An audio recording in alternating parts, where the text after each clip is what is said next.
one thing is, it's good for the nation's population. I'm just listing the benefits. Why brahmacharya? What is brahmacharya first? Brahman means the ultimate or the divine. Charya means the path. One who is on the path of the ultimate or one who is on the path of the divine is a brahmachari. One who is on the path of the divine means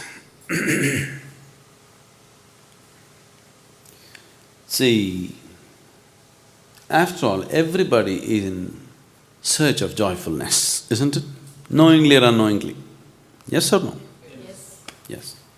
Because you could not find joy, you settled for pleasure. Pleasure is not joy. Pleasure is just a shadow of joy. It's beautiful, but it's very limited. Whenever you involve yourself in pleasure, if you want to have pleasure, you need something or somebody to have pleasure, isn't it? Yes? The deeper you go into pleasure, the deeper your bondage with this something or somebody. Yes? Suppose this something or somebody is taken away from you, you will be broken. Isn't it so? If you have a very deep involvement with pleasure, that something or somebody which gives you pleasure, if it's taken away from you, aren't you broken? So, your existence becomes that of huge bondage. Bondage is not something that any human being enjoys. There is something within you which is always wanting to be free from all bondage, isn't it? But if you become a pleasure seeker, naturally you're setting up limitations in such a pleasant way that you cannot transcend it. Unpleasant limitations, you can break them. Pleasant limitations, you cannot break them, isn't it? Lot of your shackles, you have gold-plated them and you're wearing them like ornaments, aren't you? Yes. Your limitations, you're celebrating your limitations. Once you start celebrating your limitations, then there is no way to become free of that. So brahmacharya means you're on the path of the divine. That means, first step towards that is you're joyful by your own nature. Whenever you're very happy, you're joyful, have you noticed you don't seem to need anything? Yes? On a particular day you're very happy. If you don't eat, if you don't sleep, it doesn't matter. Is that so? You're unhappy, then everything has to be perfect, you complain about everything in the world.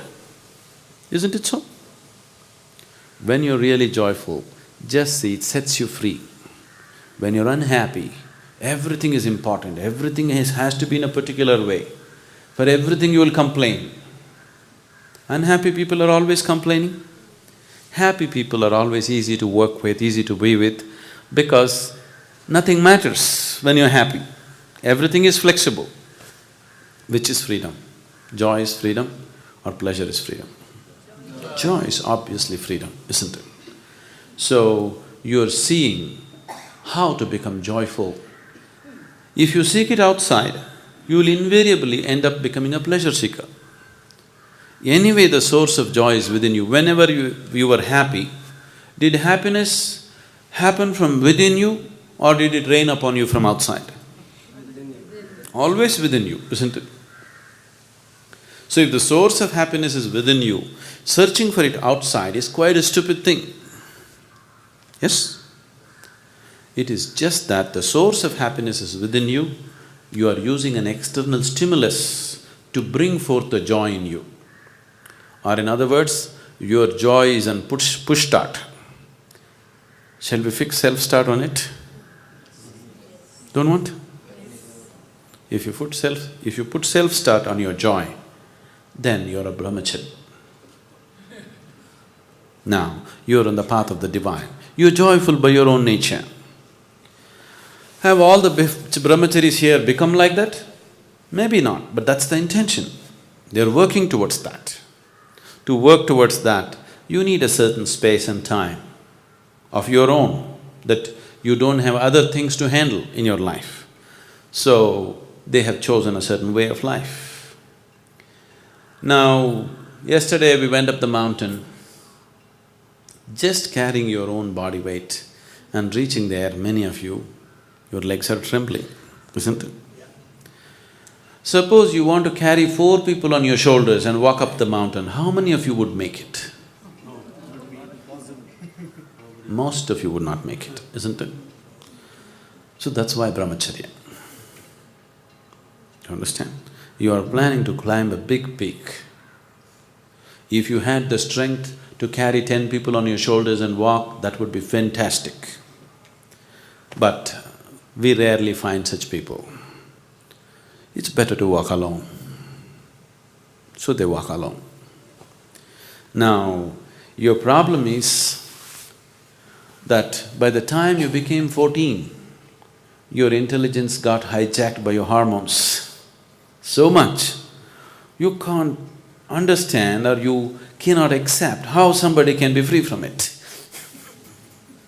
Somebody can just sit here and be happy, they don't have to get married, they don't have to run behind the opposite sex, they don't have to do this or that. They're just happy doing simple things in their life, more joyful than you, more intense than you. So does it mean all of you should become a brahmachari? No, all of you should become a brahmachari internally. In terms of lifestyle, not necessarily. Brahmacharya does not mean just celibacy, okay? That is just one of the aspects that have been taken up as a supportive system to become a brahmachari. Brahmacharya means you are walking the path of the divine, that you are ecstatic by your own nature. You can be married and still be a brahmachari. It is possible. Because you are joyful by your own nature, you are not trying to extract joy from your husband or wife. You are joyful by your own nature. This is how it should be. The whole world should be brahmachari, isn't it? Everybody should be joyful by their own nature.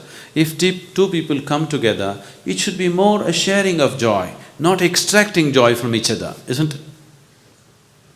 So those who have decided that they don't want to extract anything from anybody, they want to source their own inner joy, they have taken brahmacharya. And why a certain order has been set up?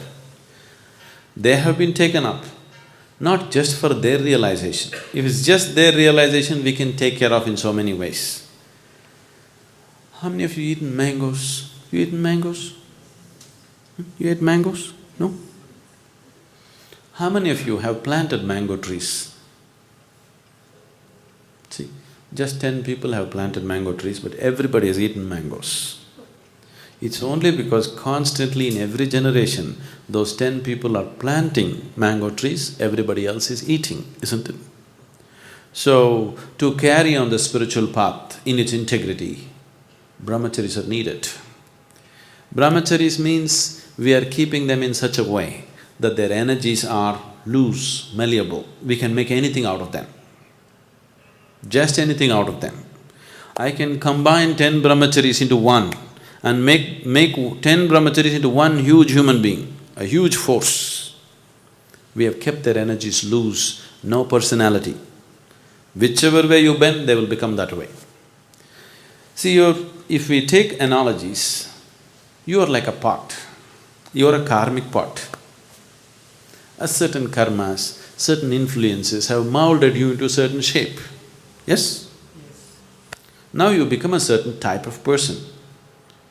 With the process of living, when you were a child it was little more malleable, when you were a youth it got little rigid, by the time you're a full adult it's totally rigid. This is just… we can see the pot is slowly being burnt with the process of life. Now by the time you're reasonably old, it is totally rigid shape. If you do anything else with it, it'll break. See, now there's a burnt pot here. If you try to change the shape of this pot, it'll only break into pieces, isn't it?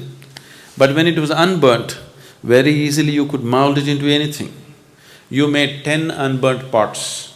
Tomorrow if you don't like it, you can put all of them together and make one big pot, isn't it? Now, we are unburning people. We are unburning them into that state where they're very malleable. We can give them any shape, any form. So brahmacharis are working towards that. It's a huge sadhana. It is not just… like other systems in the world are doing this, just they take a vow of celibacy. This is not like that. There is a whole system of what they're doing with their energies. There is a whole lot of work that's being done internally. This is just a small part of it. What you see as they being unmarried is just a small part of it. The rest of it is very internal. And people who are willing to dedicate themselves for others' well-being are needed in the society. At any time, if there is nobody in the society who is thinking about others' well-being, that society is heading for ruin, definitely. That's what has happened to this society right now. There are very few people thinking of everybody's well-being. Others are all, what about me, what about me, what about me? If a certain percentage of people are thinking beyond their own well-being, only then a society will remain sane and stable. Otherwise, societies will just go for ruin. Is it not important? There are few people who are not thinking about their own well-being, their own life, they're seeing how to make it happen for somebody else. So brahmacharis are an investment for future, to keep spirituality in its pristine purity and to transmit it from generation to generation. A small core group of people are needed. Everybody need not take that thing, nor will we take everybody. Every year, hundreds of applications for brahmacharya comes. We just choose 8–10 people out of that, looking at various qualities and various possibilities. We don't take everybody who comes, because it's not necessary, nor can they be like that, nor can they put in the sadhana that is required or demanded out of them. Your personality has to become malleable and conscious that you can mold yourself into any kind of pot. Is it not good to have that freedom? Yes. That's brahmacharya.